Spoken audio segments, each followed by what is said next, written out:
Hi and welcome. In today's Apple Accessibility panel, we're going to feature three very personal and different use cases around embracing Apple technology in everyday life and discussing how each of us has been affected by Apple accessibility differently. These are our personal stories and experiences utilizing this technology to communicate in various ways.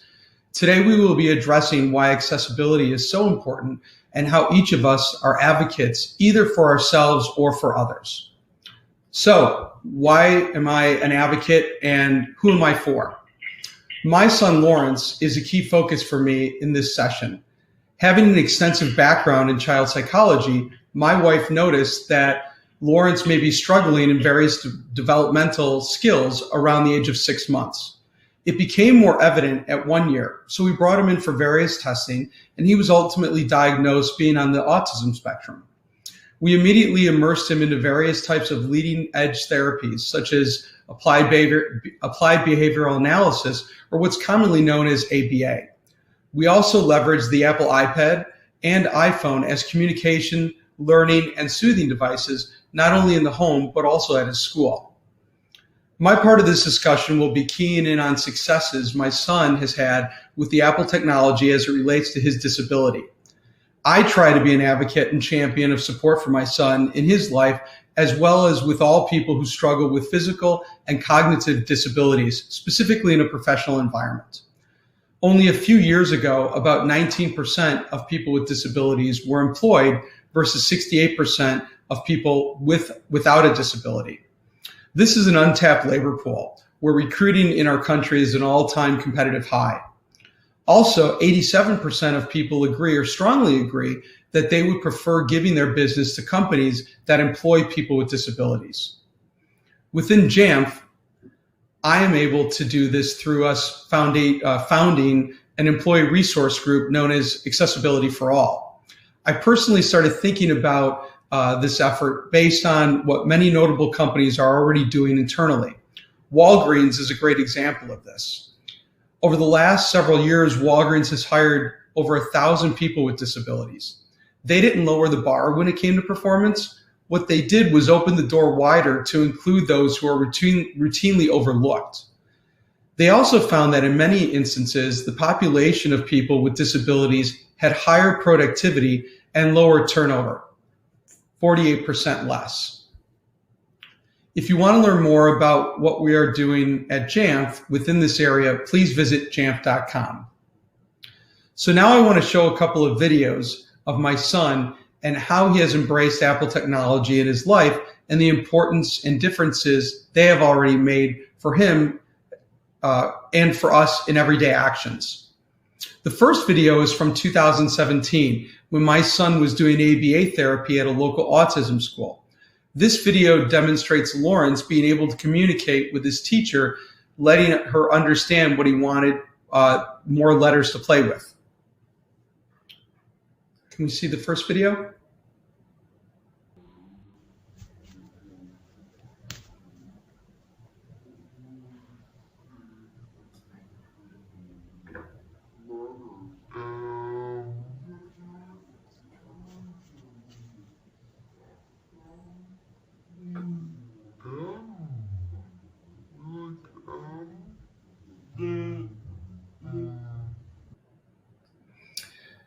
So you can see how happy he was in doing this exercise.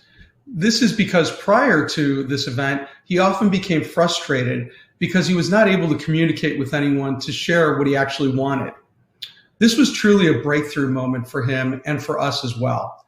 Interestingly enough, and extremely relevant to this exact day, I was making my final journey coming to work for Jamf as I was at our corporate office for my final round of interviews. I don't think it was a coincidence.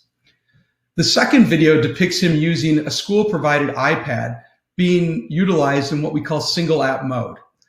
The specific app is for communication and has some defaults, but it can also be customized for our requirements in his personal environment. Show this video.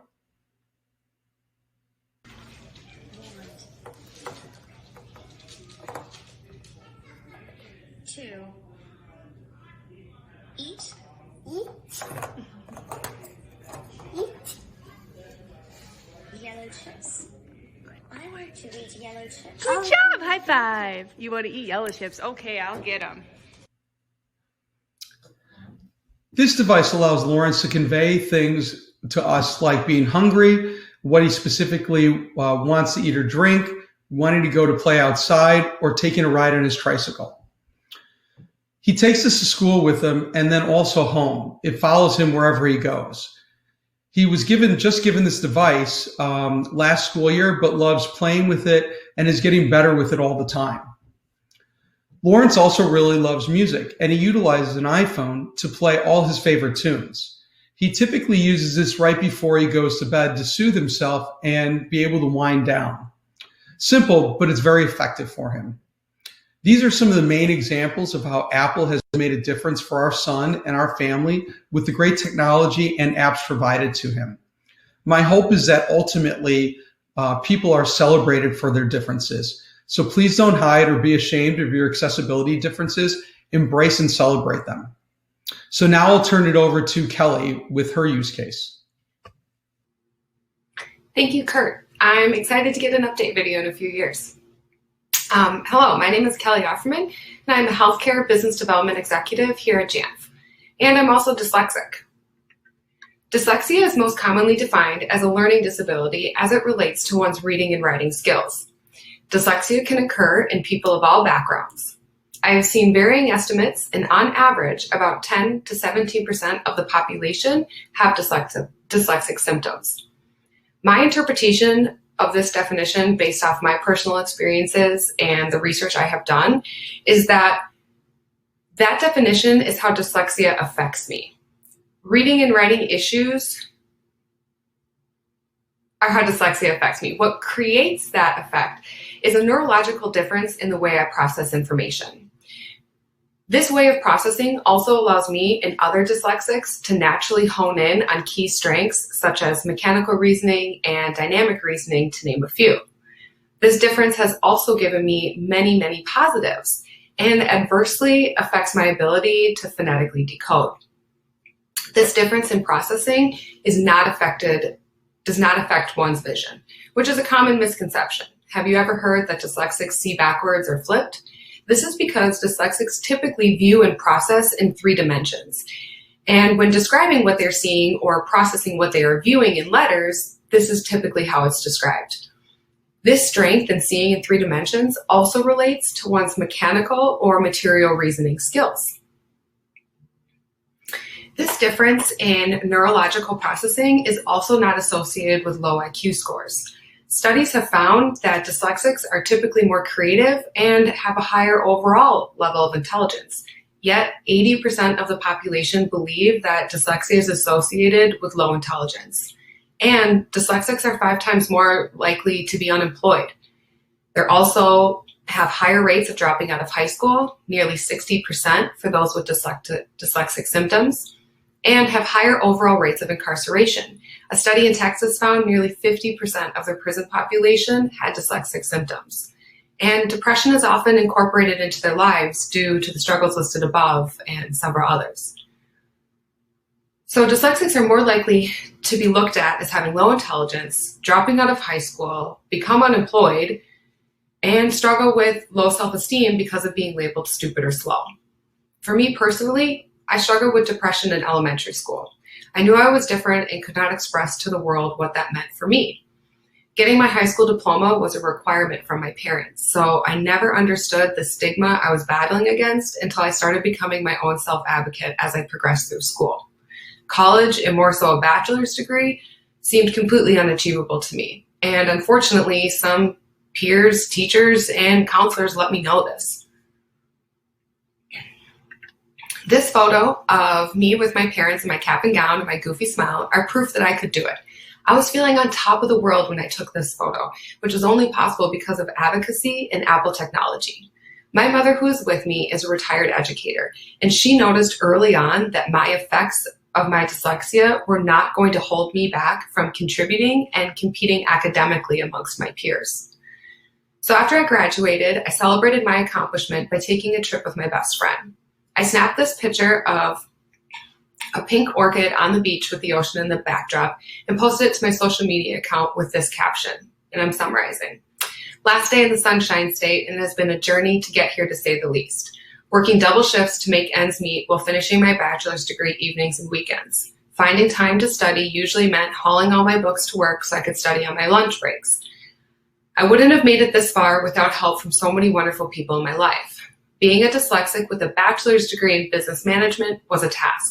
Without people like my mother who are always there to help, I can't say I would have maintained motivation with the same positive attitude. And after all that, I deleted that within 20 minutes, all because of 2 words, being dyslexic. At the time, I was still ashamed and very secretive about my dyslexia. I replaced it with the simple phrase, "Till next time." I was feeling on top of the world just days before when I walked across that stage. Yet, I deleted that caption because I was about to start my first real job in the field I had been pursuing, and I was going to have to choose how I was going to address my learning disability. See, a couple of days before I walked to graduation, I accepted a position after my 4th interview with the sales director. And come Monday, I was going to have to decide if I was going to disclose my disability. Was my new boss one of the 80%? Were they going to understand? The decision to disclose for me, and I can only assume others, is difficult and not taken lightly. I had advocates support me in ways that they'll never really know. Just taking the extra time to explain something to me and not lose patience is huge for me. So thank you so much for everyone who's advocated for me in one way or another. I would simply not be here without advocacy and technology, specifically Apple's commitment to accessibility. So when I had a chance to get my foot in the door at Jamf, I took the leap to disclose for the first time ever in the interview stage that I had a learning difference. I advocated for myself, and with my Apple device, I already had what I needed to get started. This image is from my one year anniversary of Jamf to the day, where I recorded a webinar highlighting the Apple native tools I use every day to communicate in my written and reading and writing. These tools are only as accessible as these tools are only as useful as we make them accessible. Let's continue to be advocates for ourselves and others. Without Apple devices, I would not be here or hold my degrees. That is a fact for me, not an opinion.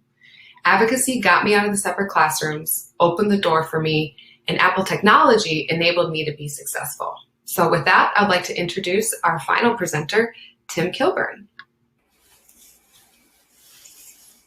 Hi, my name is Tim Kilburn. I am the technology consultant for the Fort McMurray Catholic School Division.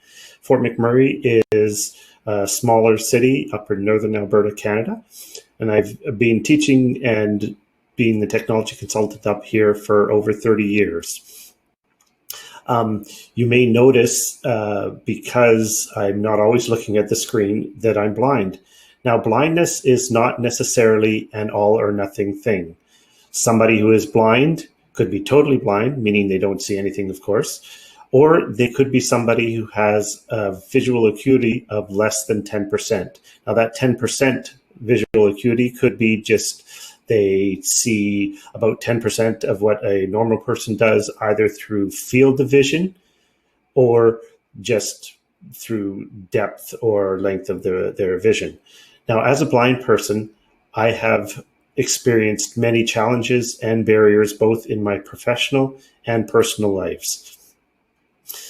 Some of these barriers were presented simply due to the fact that I can't see very well or couldn't see at all. And other barriers are put there because other people felt that I couldn't do something because of the blindness.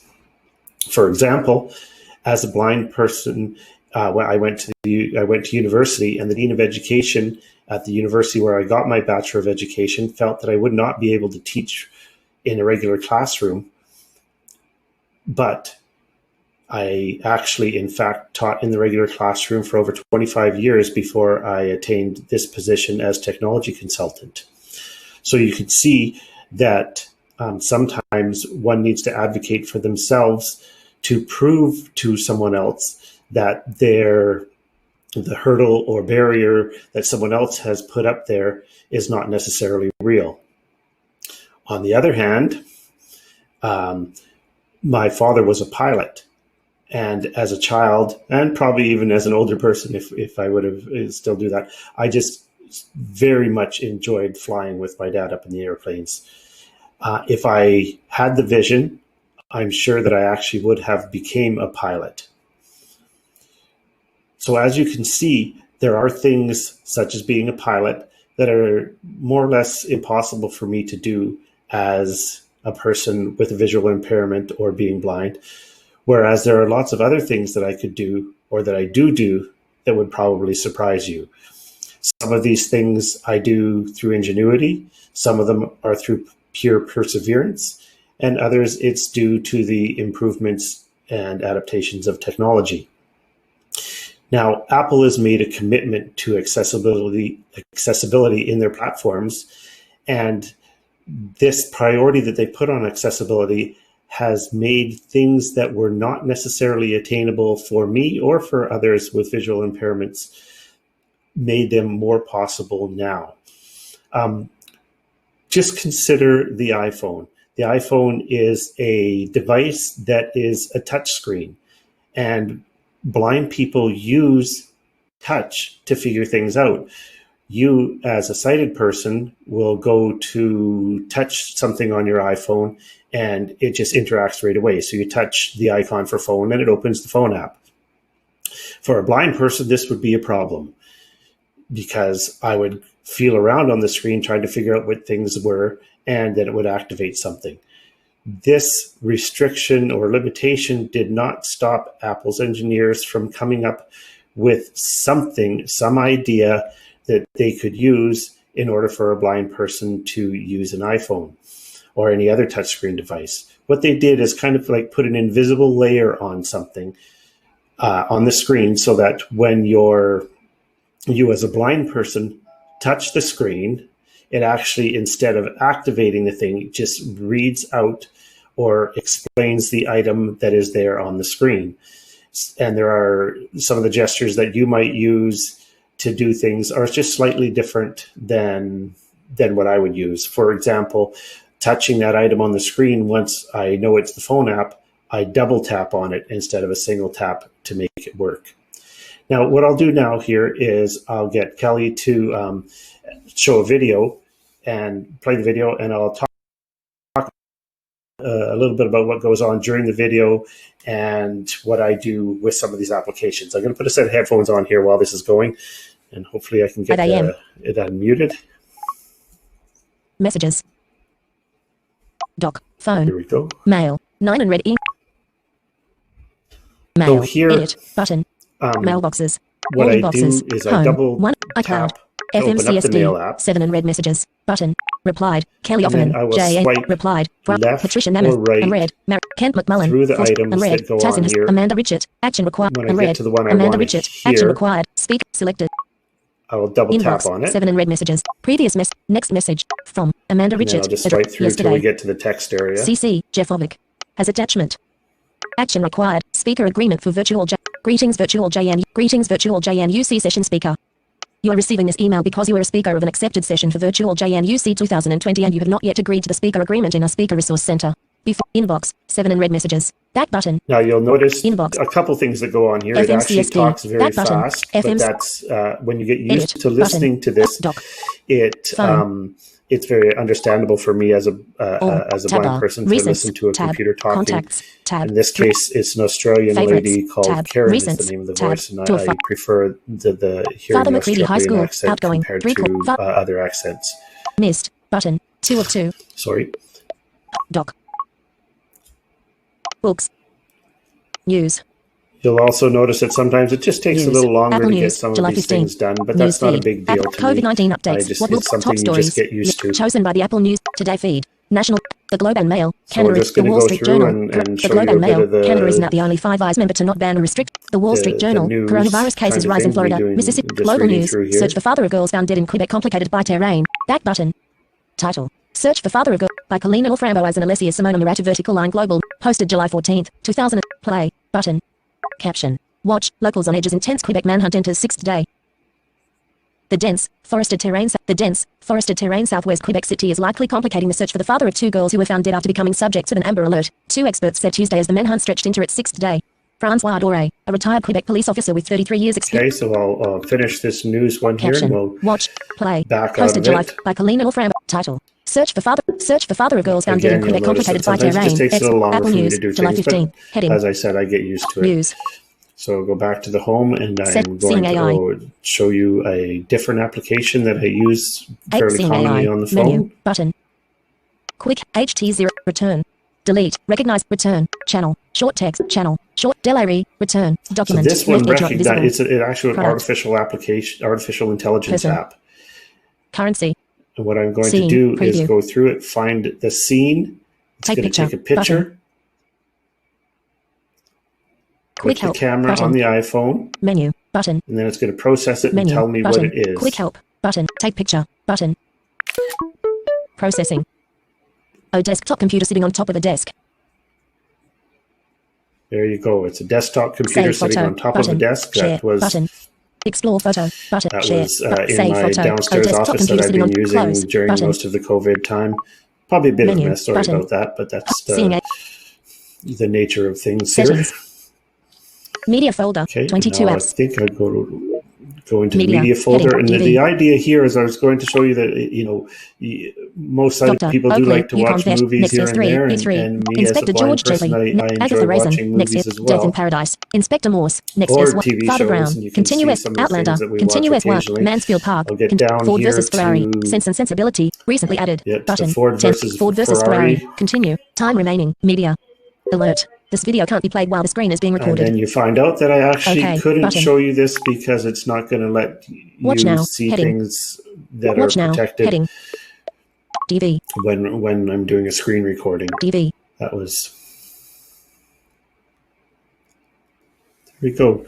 I think that's it. So I'll take my headphones off here, and I'll continue on. So that was showing you how I do things within the iOS environment, and the iPad is pretty well exactly the same.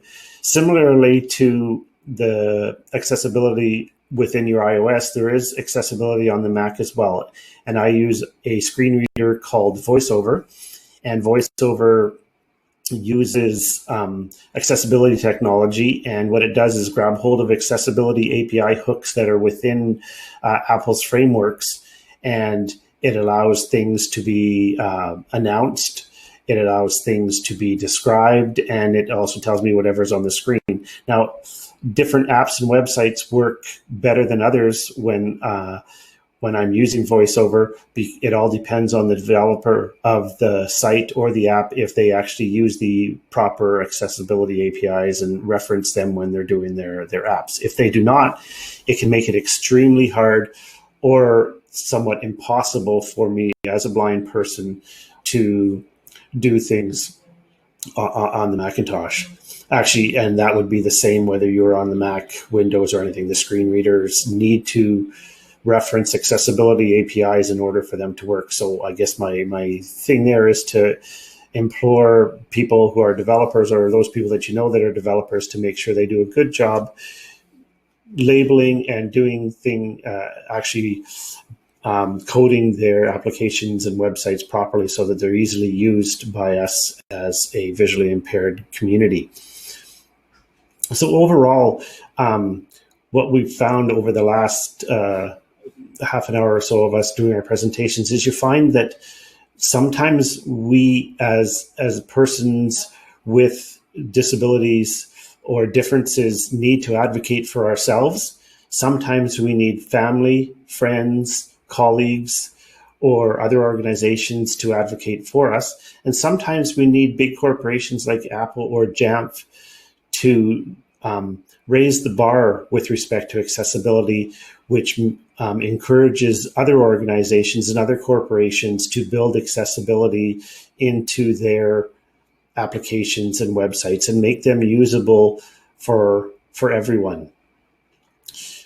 So advocacy to me and to Kurt and to Kelly has made, Kurt, with respect to Lawrence, his son, advocacy for us has made a huge difference in our careers, in our schooling, in our productivity, and most importantly, in our sense of well-being.